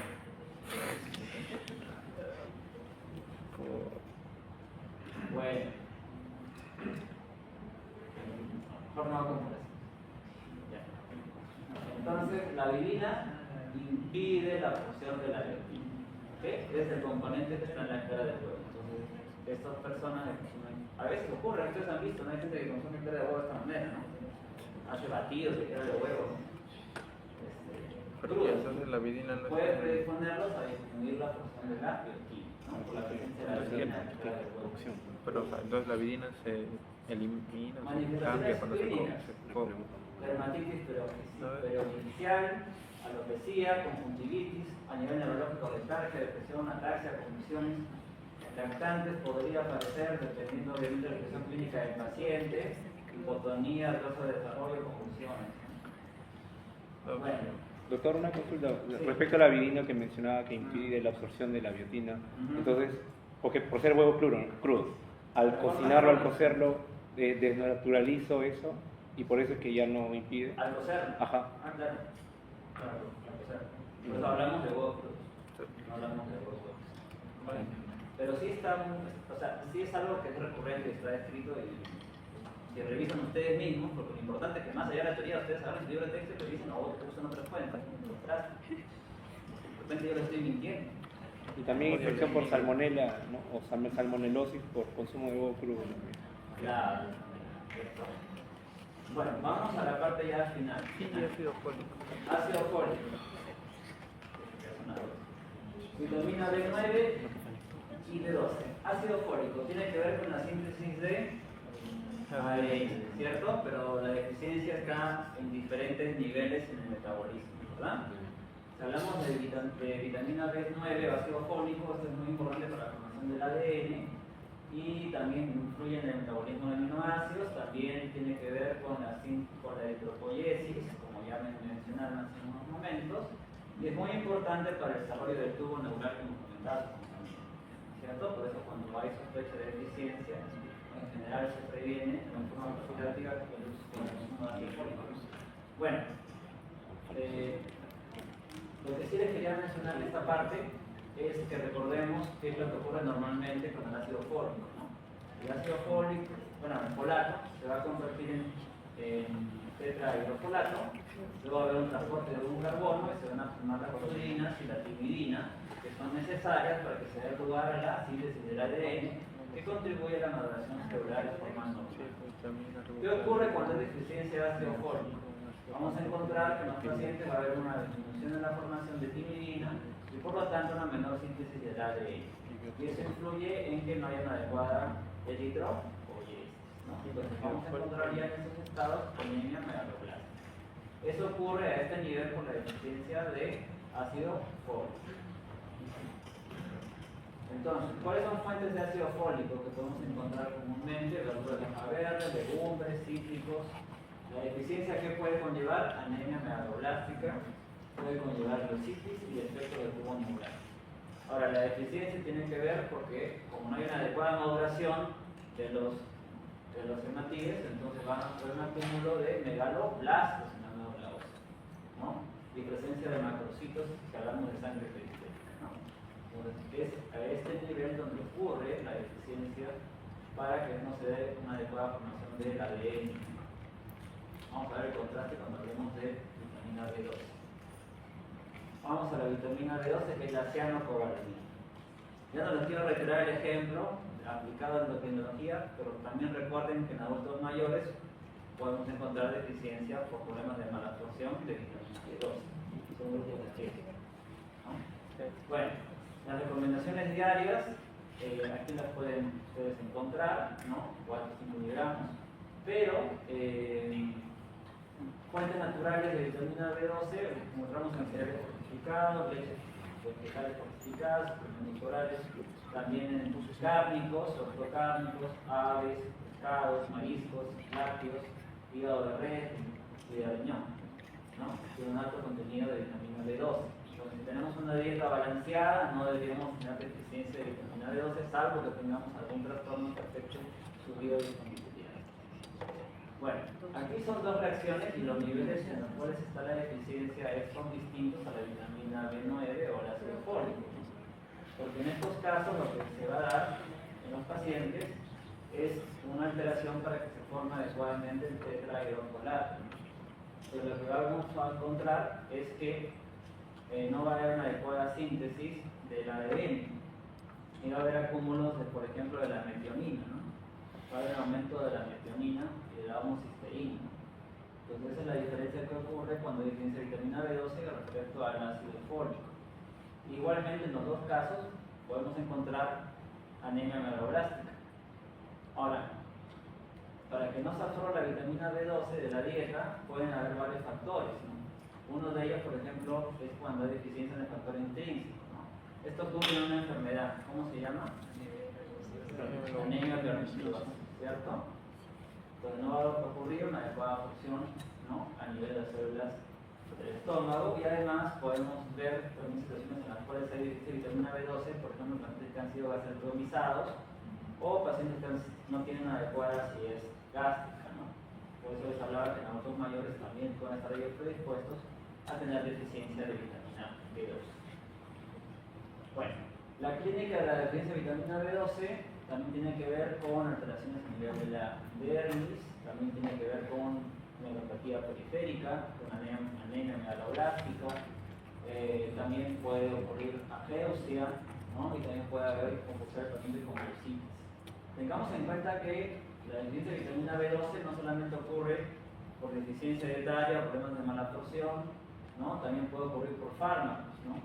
Este ya no les menciono, porque ya me imagino que debe haber quedado claro, pero también el omeprazol, ¿no? O la colchicina, que todavía se usa en algunos cuadros de gota, ¿no? O el uso de colestiramina, por ejemplo, ¿no? Y algunas infecciones parasitarias también pueden conllevar la aparición de deficiencia de vitaminas, dentro de ellas la vitamina B12, ¿no? O cuadros también de insuficiencia pancreática. Bueno, creo que para no ahondar un poco más, solamente decirles que en la parte bioquímica, como hay un defecto a nivel del metabolismo del ácido fólico, los precursores son los que aumentan. Entonces, para diagnóstico podríamos encontrar elevación, como les decía, de la homocisteína y el ácido metilmalónico. Eso nos podría ayudar a diferenciar una anemia megaloblástica por deficiencia de vitamina B12 de una anemia megaloblástica por deficiencia de ácido fólico. También en casos avanzados, sobre todo cuando hay estos precursores en sangre, de forma significativa puede haber hemólisis, pues puede haber inclusive una ictericia leve en los pacientes. Pero recordemos lo más importante, ¿no? Parestesia, ataxia, anemia megaloblástica, puede haber dermatitis, estomatitis, diarrea y leucitis andrógena. Una lengua, como se ve acá, roja de gris. Siempre sospechar, pensar y hacer un diagnóstico correspondiente para finalmente poder establecer o dar tratamiento. Quizá no lo he puesto acá, pero el tratamiento de vitamina B12 puede ser por forma parenteral, ¿no? Quizá con algunos docentes cuando están rotados en hematología habrán visto, ¿no? Los hematólogos tienen varios esquemas para tratar la deficiencia de vitamina B12. ¿Han visto, cierto? ¿Alguna forma de vitamina B12 que han escuchado los docentes que usan? ¿Cuál es? ¿Alguno habrá rotado acá en hematología? Imagino. ¿No? No, pero han rotado en práctica, ¿cierto? Sí, yo lo he visto. Cianocobalamina, ¿cierto? Hidroxicobalamina, administración diaria o semanal por 1, 2 hasta 3 meses, ¿no? Y si es una anemia perniciosa, es un tratamiento crónico. ¿Cierto? Bueno. Y acoplado, asociado también cuando hay algunos tipos de anemia macrocíclica, también por deficiencia de vitamina B9, también se administra ácido fólico por vía oral, ¿no? hablando del tema anterior. También hay formas de vitamina B12 por vía oral, ¿no? Cianocobalamina por vía oral. Bueno, vamos a hablar de vitamina C, el ácido ascórbico. La función principal del ácido ascórbico, ¿cuál es? Una de las principales, ¿cuál es? Que acabamos de tomar asistencia. A ver, David Murillo, ¿está? Está. A ver, voy a tirar los datos. Fabio Navarro. William Paredes. Ah, está. No lo reconozco. La función de la vitamina C. Una función principal.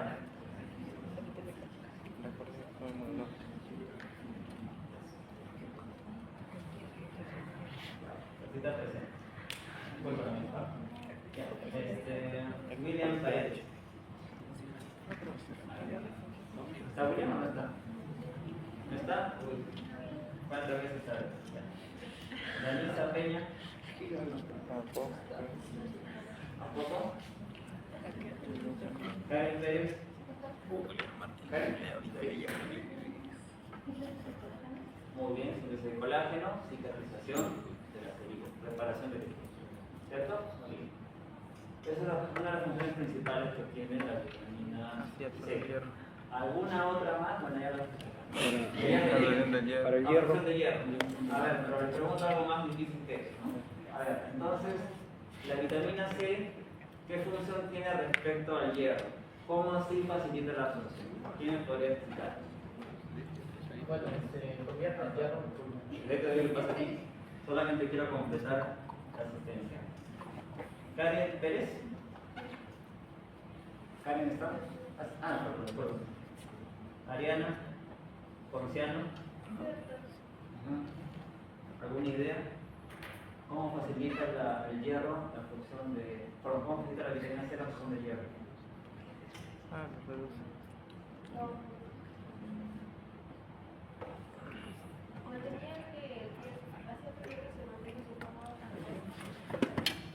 Ya, muy, por ahí va, bien. Sí. ¿Qué forma la que facilita esa forma? ¿El hierro férrico o el ferroso? El ferroso. ¿De dónde se absorbe? El hierro. A nivel intestinal. Entonces absorbe una forma de hierro no en ferroso. ¿Sí? Muy bien. Bueno, entonces también tiene esa función importante, ¿no? Facilitando la función del hierro, ¿no? A nivel literal, en la forma de hierro ferroso. También tiene una función antioxidante, ¿no? Van a neutralizar radicales libres, más allá entonces de solamente facilitar las reacciones de hidroxilación del colágeno.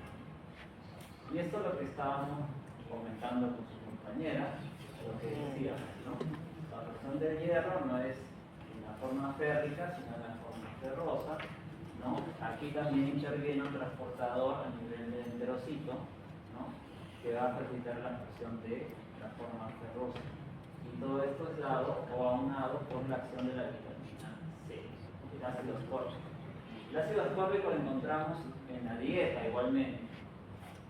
Entonces, yo les aliento a que eduquen también a sus familiares o a las personas en general, personas que conozcan, ¿no? Porque en realidad un uso de vitamina C en megadosis, que lamentablemente a veces se escucha, se ve o se analiza, no es recomendable, ¿no? Más bien puede ser potencialmente tóxico. ¿Ok? Y en realidad no necesitamos suplementar con vitamina C la mayoría de las personas porque no es frecuente encontrar deficiencia de vitamina C. ¿Okay? La mayor cantidad de requerimiento diario lo tenemos de la dieta. Fuente alimentaria. Ahora, en poblaciones con deficiencia calórico-proteica, ahí sí probablemente encontremos deficiencia de esta vitamina y puede desarrollar un cuadro clínico clásico que es el escorbuto, ¿no? Que habrán leído, revisado sobremente y que se caracteriza sobre todo por alteraciones que tienen que ver con efectos, mejor dicho, a nivel de la aplicación del colágeno, ¿no? Pero el paciente puede tener inflamación, dolor de encía, gingivitis, pérdida de peso secundarias, fragilidad también a nivel capilar. También podemos encontrar aumento del volumen de articulaciones y también anemia, ¿no? Por ejemplo, podemos encontrar una dermatitis, ositis, gingivorragia, gingivitis, pérdida de peso secundarias, como parte del cuadro clínico del eosinofobia, ¿no? Está asociado a la deficiencia de vitamina C.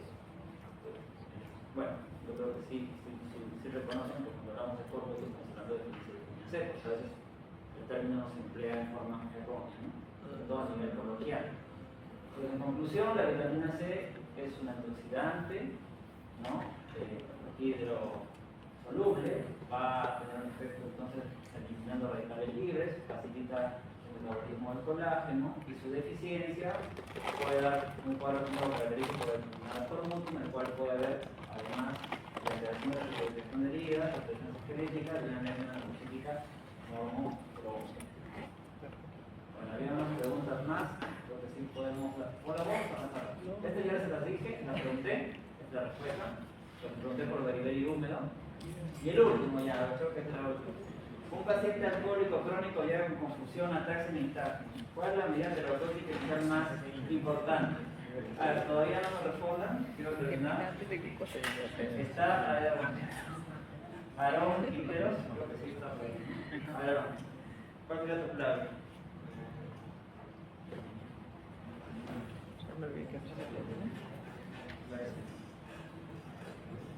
Ahí dice Aarón, ahí lo revisamos. Sara Quiroz, ¿opina igual que tu compañero? ¿Sara? ¿Igual? Ah, ya, perdón. Milagro Quispe, ¿qué opinas? ¿Igual? Rosa Quispe.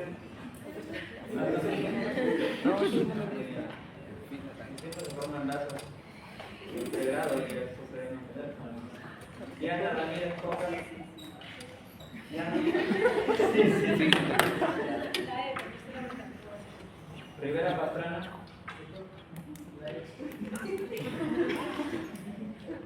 Okay. Rojas Rodríguez. Coincide, ¿no? Tiene una opinión en minoría. Rudas Zuruca. Rudas. ¿No está? Martín Sánchez. Presente. Tapia Ramírez. David Tirado. Sandra Vázquez. Presente. Fabricio Vázquez. Presente. Kiara Watanabe. Presente. Renzo Zapata. ¿Apellido? Morales Palomino. Si te visita ya pues, me pasó. Ya, entonces la respuesta efectivamente es la la medida más importante sería la determina para que se pueda activar los resultados en el área sensimal.